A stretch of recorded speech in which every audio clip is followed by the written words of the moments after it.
Bonjour, je suis John Malaise, l'organisateur du Paris-Roubaix Junior. Alors l'édition 2022, elle est revenue comme elle se passait précédemment au mois d'avril.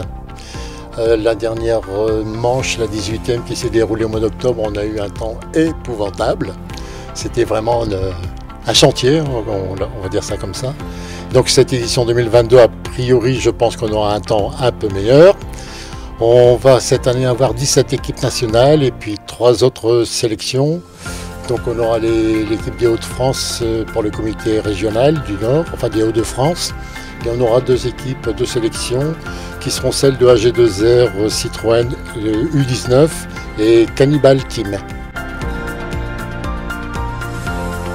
Alors au niveau des points forts, je pense qu'il n'y en aura pas par rapport aux années précédentes. Disons que c'est le top niveau de la catégorie junior. Ce sont des équipes nationales, donc c'est les meilleurs coureurs de chaque nation. Donc ce sera à mon avis aussi dur et aussi beau que les années précédentes. Alors annuellement, je commence à travailler dessus vers le mois d'octobre pour mettre en place l'itinéraire, c'est rien de spécial, le règlement, ensuite j'envoie les invitations aux équipes nationales. Tout ça, ça prend un peu de temps, ça se fait au ralenti. Et ensuite, ça commence à s'accélérer vers le mois de janvier, où là, j'envoie les bulletins d'engagement, on fait les déclarations à la préfecture, enfin, tous les dossiers administratifs. Et puis, ça s'accentue au fil de l'eau jusqu'au jour J, en fait. Et puis, quand c'est le jour J, c'est pas encore fini. On fait un travail énorme pour 3 heures de course. Mais il y a le lendemain et le surlendemain où là il faut rentrer, il faut tout ranger, rentrer les voitures.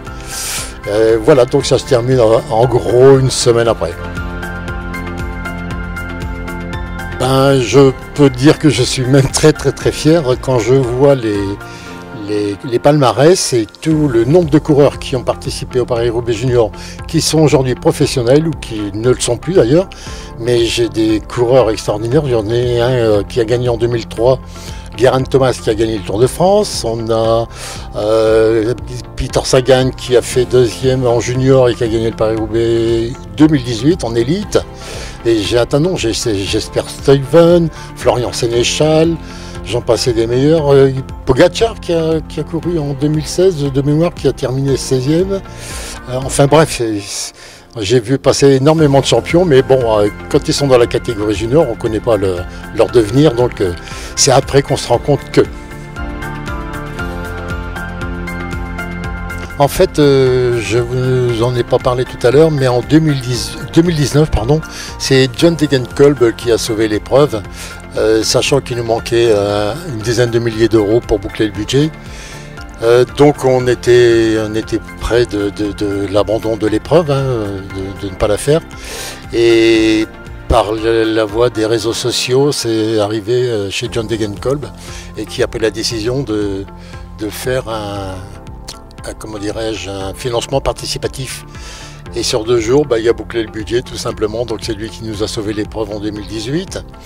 Et 2020, il n'y en a pas eu, tout a été annulé pour les raisons que l'on connaît.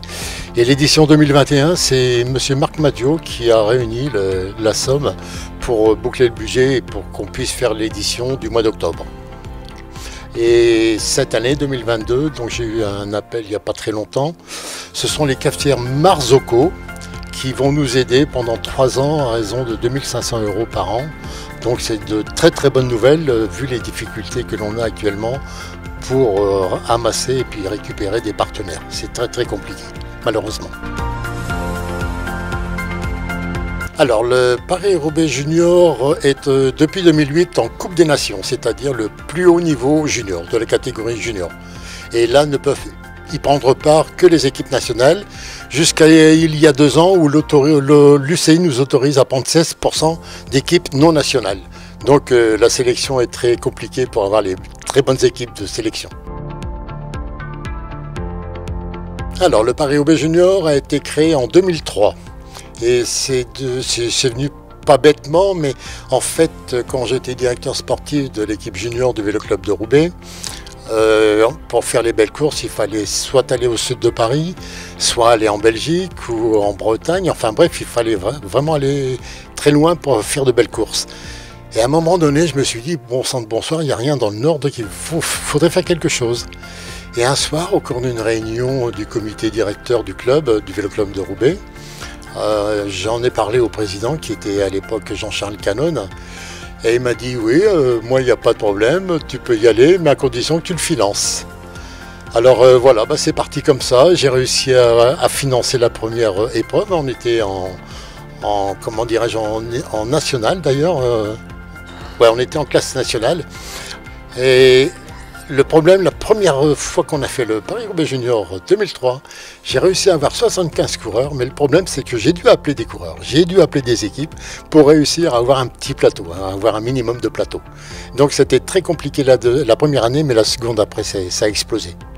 Et on est passé donc en catégorie Coupe des Nations en 2008, et depuis l'origine de la Coupe des Nations qui a été créée en 2008 après les Espoirs. Donc on a été la première épreuve de Coupe des Nations junior, la toute première. On a fait l'inauguration de cette fameuse Coupe des Nations. Un des plus beaux souvenirs, en fait je l'ai toujours en tête et j'en parle tout le temps, c'est quand Peter Sagan a fait deux, derrière, je ne sais plus, Antroufen, qu'il a rattrapé dans les... Mais ce jour-là, Peter Sagan avait fait 70 km tout seul, à l'avant. Et il a été repris dans le dernier kilomètre. On ne sait d'où est revenu Antroufen. C'est lui qui a gagné, mais Peter Sagan, c'est celui qui m'a le plus impressionné à l'époque.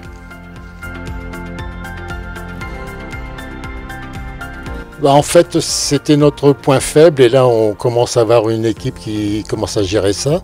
Donc, c'est surtout sur Facebook actuellement où il y a pas mal de petites choses qui passent, des petits encarts.